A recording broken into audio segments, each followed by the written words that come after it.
Well, good evening. So, first really warm day here in New York. Actually got over 80 degrees. So I hope that you don't hear any fan noise in the background.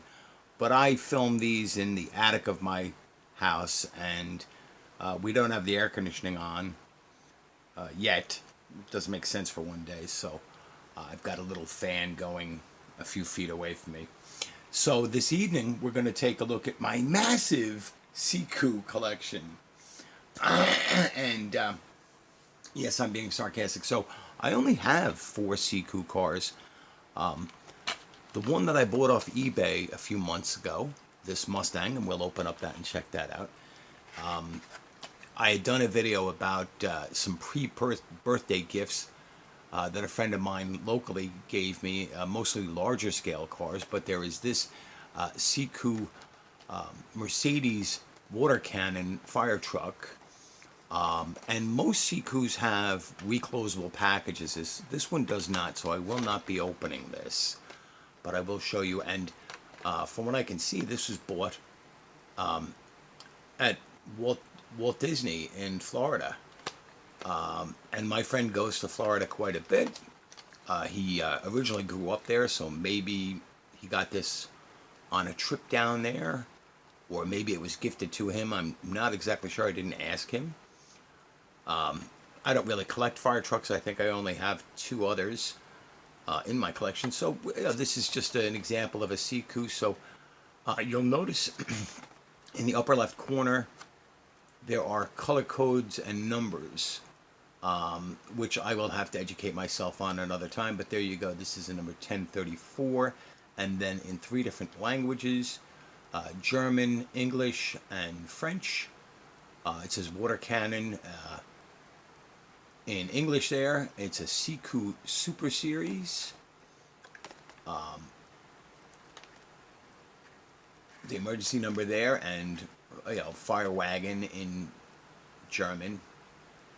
Furier, I believe it is pronounced. I'm not 100% sure.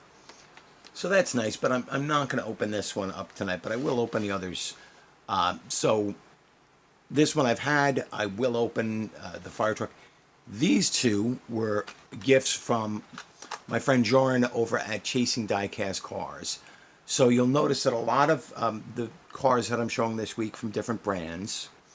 I'm saying this video is sponsored by Chasing Diecast Cars, my good friend.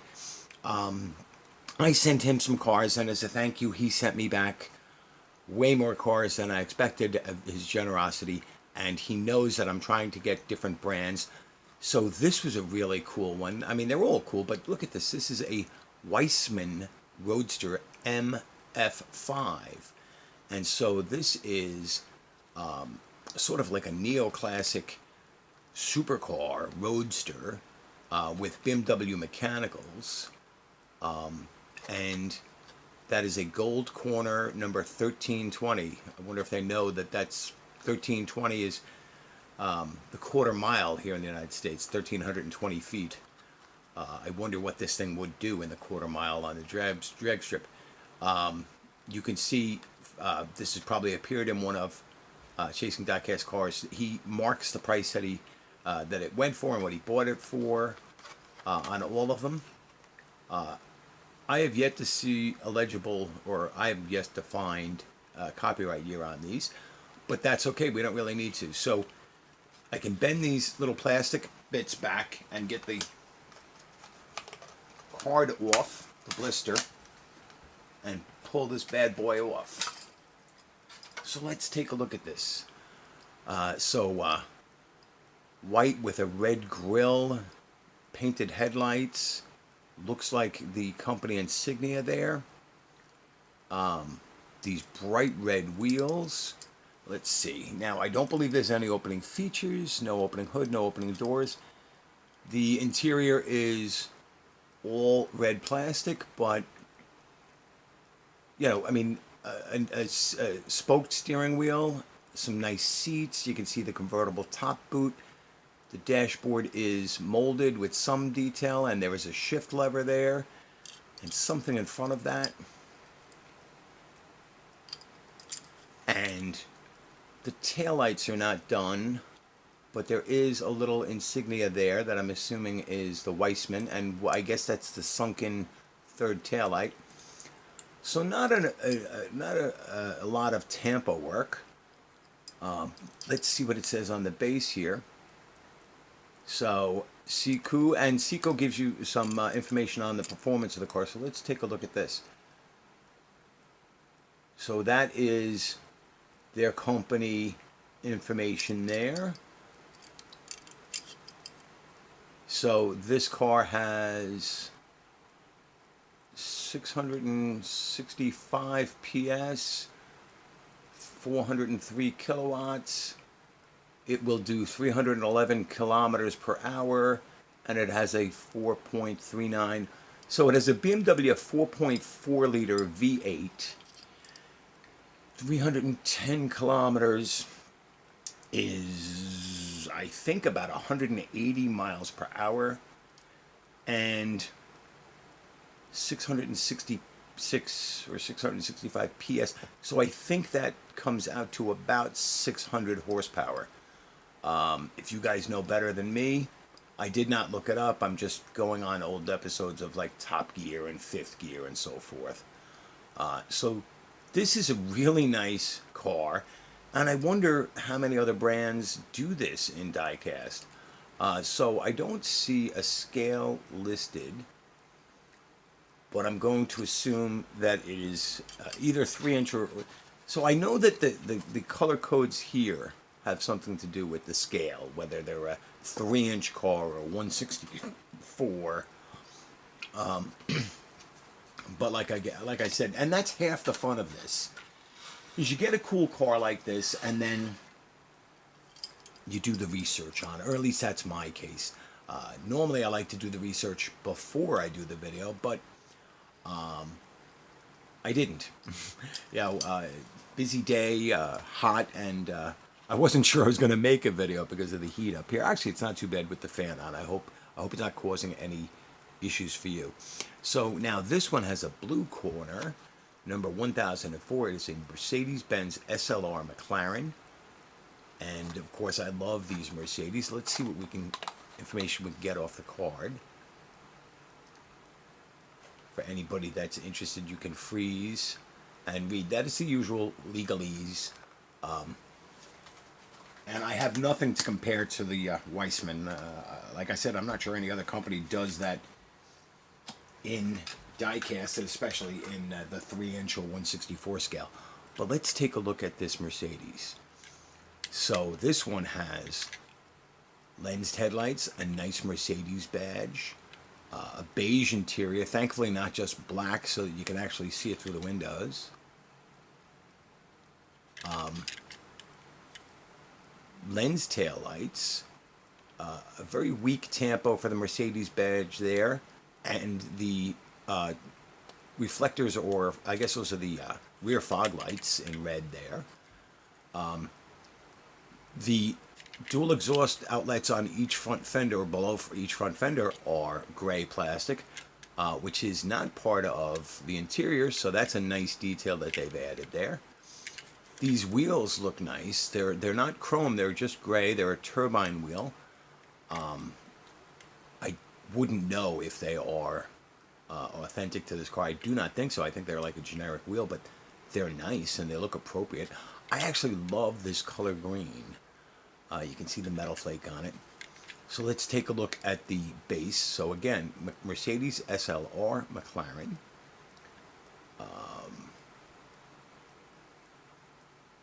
626 PS, 460 kilowatt, 5439 cubic centimeters, 334 kilometers per hour, 8-cylinder.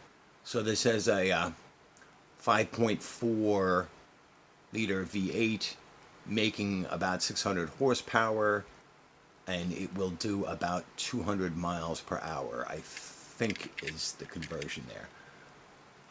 There's the company information, there's the brand information. So this code here, made in China. So these have, let's see. They're either rubber or hard plastic. I don't know if they'll come off the rim. And again, Siku is another one that has different levels of detail, and that's also partly denoted by the color in the corner, blue or gold, or this one in blue and red. So this is a very nice model. It's got molded mirrors with no silver paint. These feel like rubber more so than the Weissman. So that's a cool model. Now, it doesn't give a stated scale, but I do actually have an SLR McLaren by another brand that has a stated 164, so we can compare these directly. And this, if you remember from my giveaway contest a while ago, I had gotten 2 of these, and one of these was in the giveaway contest that my friend Kibo in Indonesia won. So Kibo, if you're watching this, you can take your Motormax Exotic Rides McLaren SLR out and play along with the video. So this one has a stated scale of 164.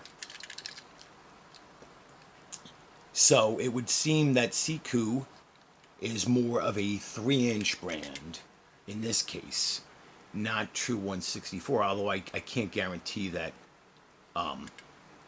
Motormax is true 164. But the Motormax is smaller. And I actually saw one of these on the road locally yesterday. But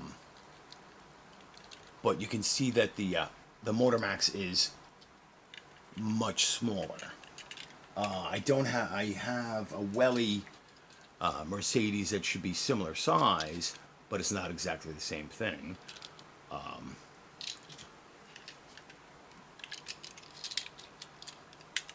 So yeah, so this Siku is, quote unquote 3-inch. It is not. There's no scale listed on the car, so I'm going to assume that these are a little big for scale. Now, their last one I'm going to open up here is one that I have shown before, but this is my Siku overview video, so I have to show all of my Sikus, or as many as I can get together, and compare them. So here is, let me show them. So this is a silver corner, number 1530, Ford Mustang GT. I ordered this on eBay from Europe. It came from Germany from a private seller. And lensed, are they lensed? No, tampoed headlights, excuse me, grille, nice casting, generic black wheels, a hard plastic or rubber tire. This one has a trailer hitch, so this is a fair model.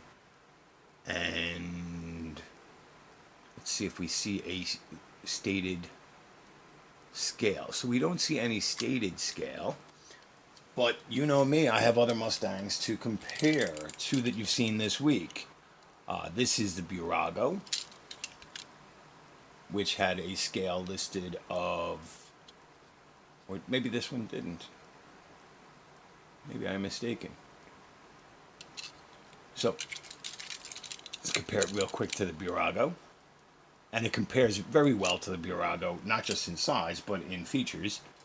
We'll compare it to the Majorette. And it seems like it might be a little bigger than Majorette. And I forgot this one is the only Siku with the opening hood. And the Majorette has a listed scale of 164. So when in doubt, go for the big guns. So we have the Tarmac Works Global 64 Mustang that is true 164. And we can see that the Siku is close, but just a little big. Just a little big. So Siku does not seem to be a brand that is true 164. But it's a nice brand, and I consider it, collectible. Now, this is where it seems unfair. So, Siku are not easily obtained in the United States. Somebody tell me otherwise. I've never seen them in the store. I've done Google searches. I've searched on eBay. It was tough enough for me to get this Mustang from Germany, but then again, that was in the middle of COVID. But they're a fair brand. I would compare them well to Burago and 164 or Majorette and even maybe Welly. So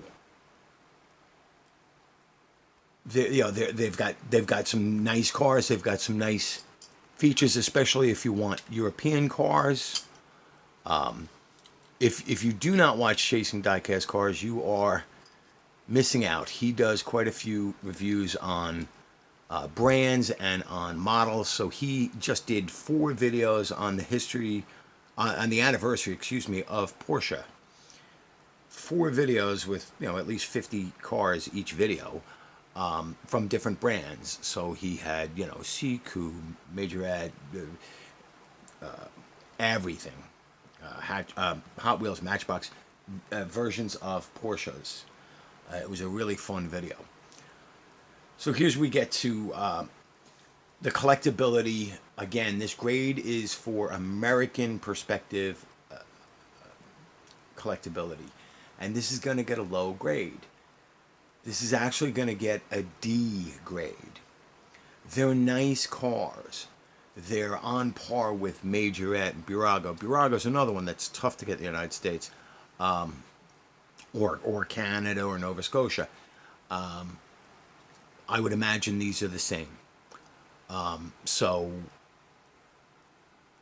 it's not that they're limited in scope.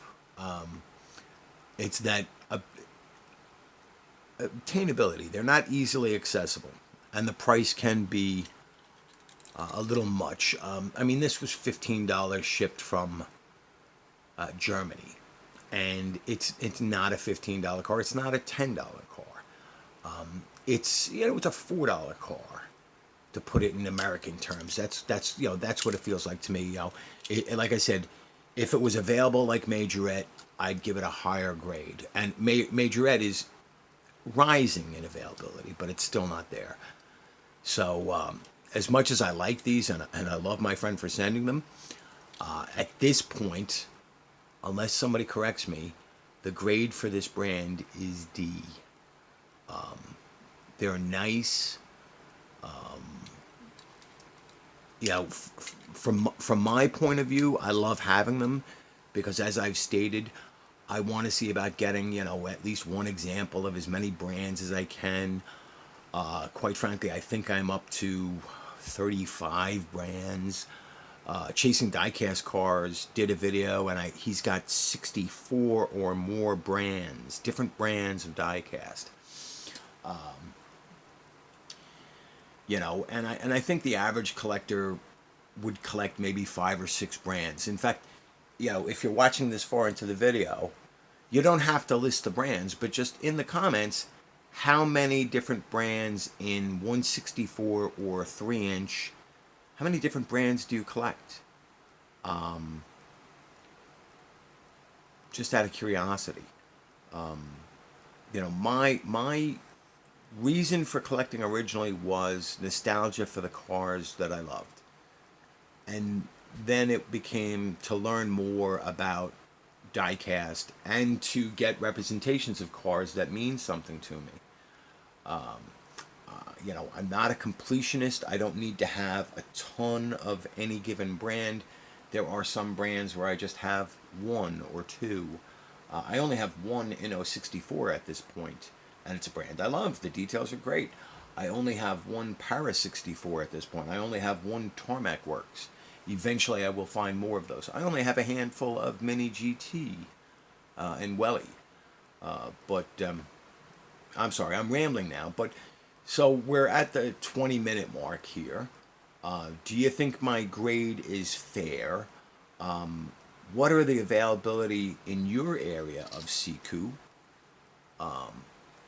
And I think if the prices came down delivered, I'd look for more. I know that they're very popular with Diecast Dude and with chasing diecast cars. Seems very reasonable. They're a German brand and they're located in the Netherlands and Belgium. And Diecast Dude travels all over Europe. He'll go to France, he'll go to Germany, because of course the traveling there before COVID was reasonable.